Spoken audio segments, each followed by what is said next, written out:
ሰማሁት መሰለ እኔ ሁሌ የድር ብር ገፈግፋለሁ ወስጄ አላውቅም አላለ መሰለ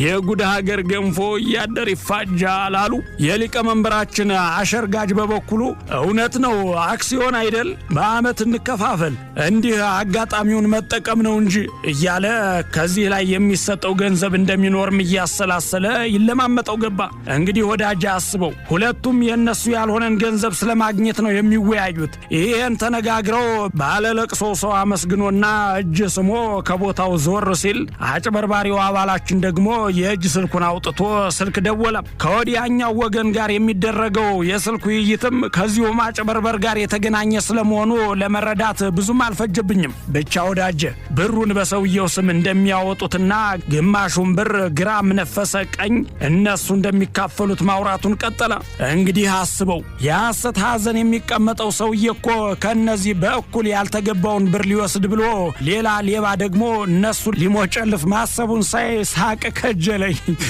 መቼም እንዳይጀመር የለም ስብሰባው ሊጀመር የድሩ ዳኛ ወደ ስብሰባው ቦታ ሲገቡ ያ የቅድሙ ሰውዬ የሊቀ መንበሩን ያልቆሸሸ የኮታቸውን ኮሌታ እያራገፈ ለሰላምታ እጃቸውን ጨምድዶ ይዞ እየሳመ ወንበራቸው ጋር በርከክ ብሎ በጆሮአቸው ማንሾካሾክ ጀመረ ወዳጀ ነገሩን ስመለከት ሳቅ ከጀለኝ ለነገሩ ሳቅ አልኩኝ እንጂ ብዙ ነገር ከጅሎኝ ነበር ይሄ ሰውዬ ግን ከዛች ድር ቤት ዕቃ ማስቀመጫ ተቆርሶ ማደሪያ ቢሰጠው እንዲህ ዓለምን በእጁ የያዘ ያህል ይሰማው ይሆን እያልኩ በዚህ ልክ ማጎብደዱ እያሳቀኝ ስብሰባውን ትቼ የሱን ሁኔታ መከታተል ጀመርኩ ሊቀ መንበሩ ፍሬ ነገሩን አውርተው ለሐዘንተኛው የድሩ ብር ይሰጠው ሲሉ ከሐሳቤ ብንን አልኩ ነገሩ ስላበሳጨኝ እጄን ለጥያቄ ወጣው ሊቀ መንበሩ ወደኔ እየጠቆሙ ምንድነው አሳሩ አሉኝ እኔም የሟች ወገን ስለመሞታቸው ትክክለኛ መረጃ ቢገኝ መልካም ነው ምክንያቱም ብዬ በስልክ ሲያወራ የነበረውን በህዝብ ፊት ዘረገፍኩት አዳራሹ በከፍተኛ ድምፅ ተናወጠ ሊቀ መንበሩ በስንት ጩኸት ድርተኛውን ዝም ካስባሉ በኋላ ነገሩ እንደሚጣራ ነግረው ስብሰባው ተበተነ እልሃለሁ እንደው ግን ወዳጀ ሰው ምን እየነካው ነው ሁሉም ቦታ ላይ ያለ አግባብ የሚሰነቀረው እኔን ግራ የገባይ ግን እንዲው ይሄ ከሌን አውቀዋለሁ እግባባዋለሁ ነገር ሁሉ ቦታና ሁሉ ነገር ላይ ስር ሰደደኩ እኔ አስጨርስልሃለሁ ጉዳይህን እገልልሃለሁ እከሌ ባለስልጣን ወዳጅ ነው እንቀራረባለን ቀኝ እጁ ነኝ እያሉ በዝርፊያና ማጭበርበር ወንጀል ላይ ለመገኘት እንዲህ ላይታች የሚሉ ሰዎች ነገር ቢያሳስበኝ ነው እንደው ያንተን መልካም ምክር ፈልጌ መምጣቴ ይሄ ከስር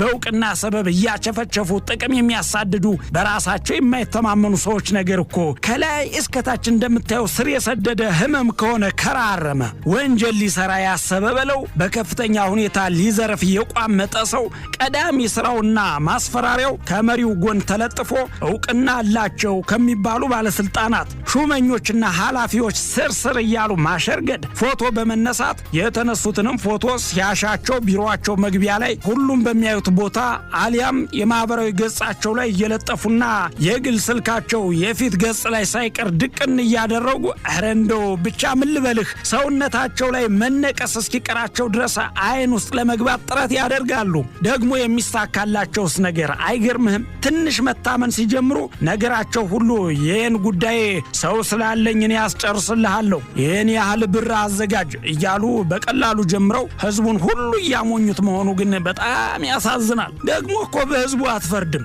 ዘመኑ የመረጃ ነው የሚያየው ነገር ግር ያሰኛል አሰስገሰሱ የማይገኝበት የስብሰባ መድረክ የለም በዚያች አጋጣሚ የተነሳውን ፎቶ እንደምንም ብሎ መታወቂያ ካደረገ በኋላ በሂደት ያ ባለፈው ከከሌ ጋር ፎቶ የተነሳው ሰው አይደል እንዲህ ያስደረገው ሰውዬ አይደል እያስባለ አስወርቶ በባዶ ስሙን ላይ ይሰቅላል እንግዲህ ችግሩ የሚመጣው ከዚያ በኋላ ነው እንዲህ ያሉትን ሰዎች ከተሰቀሉበት ማማ ላይ ለማውረድ ሀገር ዋጋ ትከፍላለች ዜጎች መከራቸውን ይበላሉ ይላሉ። ወዳጅ ነገሩ እኮ ከዛም ከፍቷል። እከሌን ስለማውቀው በእሱ አማካኝነት ጉዳይህን ላስጨርስልህ እችላለሁ፣ ቦታ አሰጥሃለሁ፣ እንዲህ ያለ ብር አዘጋጅ እያሉ ከዚያም ብር እየሰበሰቡ ድምፃቸውን አጠፍተው ይጠፋሉ። ድንገት በአጋጣሚ ተገኝተው ስለ ጉዳዩ ማብራሪያ ሲጠየቁ አሁንም የሚመዙት ካርድ የተፈረደበት በእከሌን አውቀዋለሁ ማስፈራሪያ የታጀበ መሆኑ ነው። ከቅርብ ዓመታት ወዲህ ደግሞ አንድ ግርም የሚለኝን ነገር እያየሁ ነው። ለዓይን የምንፈራውን የተከበረውን የሀገር መከላከያ ሰራዊት ልብስ እየለበሱ በባዕዱ የሚኮፈሱና የሀገርና የሕዝብ የሆነውን ቤት እንደ ግል መጠቀሚያቸው የሚያዩ ሰዎች ነገር ጉድ እኮ ነው ወዳጅ። ልብሱን ለብሰው ሲንጎራደዱ ብታያቸው እኮ የሆነ ወራሪ ጠላት ከሀገር ያባረሩ ጀግኖች ነው የሚመስሉት። ድንቄ ብቻ የኔ ስጋት እንዲህ ያሉ ሰዎች የሚያደርጉት ያልተገባ ነገር ለጥፋትና ለወንጀል መወጣጫ እንዳይጠቀሙበት ነው። ሁሉም ነገር በአግባቡ ሲሆን ዜጎችም መብትና ግዴታቸውን ያውቃሉ። እንዲህ ያሉት መረን የለቀቁ ሰዎች በበዙ ቁጥር ደግሞ የሕግ ጥሰት፣ ከስነ ምግባር ማፈንገጥ፣ መደበኛ አካሄዶች እየተጣሱ ወደ አልተገባ መንገድ መሄድ መምጣቱ ሳይታለም የሚፈታ ነውና ሕጉስ እንዲህ ያለውን አካሄድ ስለምን በዝምታ ማለፍ ፈለገ የሚለው ዋነኛው ጥያቄ ነው። እንዲህ ያሉት ሰዎች ለእኛ እንኳ የሚታይ ጥፋት ሲያጠፉ ዝም ብሎ ማየት ምን ማለት ነው? መቼም እኔ እናንተ ይህንን ነገር ብናደርግ ከብርሃን የፈጠነ እርምጃ እንደሚወሰድብን አልጠራጠርም። ታዲያ እነዚህ ሰዎች ከኛ በምን ይለያሉ? ነው ወይስ ለኢትዮጵያ ልጅና የእንጀራ ልጅ አላት ብለን እናስብ እንዴ እያስባለኝ ነው። ብቻ ወዳጅ እንዲህ ያሉ አካሄዶች መፍትሄ ሊበጅላቸው የሚገባው በማለዳው ነውና ሄደው ለመልካም አስተዳደርና ለብልሹ አሰራር መነሻ እንዳይሆኑ ያሰጋልና ምን ቢደረግ ይሻላል የሚለውን የአንተን ሐሳብ ከትበላክልኝ። አክባሪ ወዳጅህ አሳሩ በዛብህ።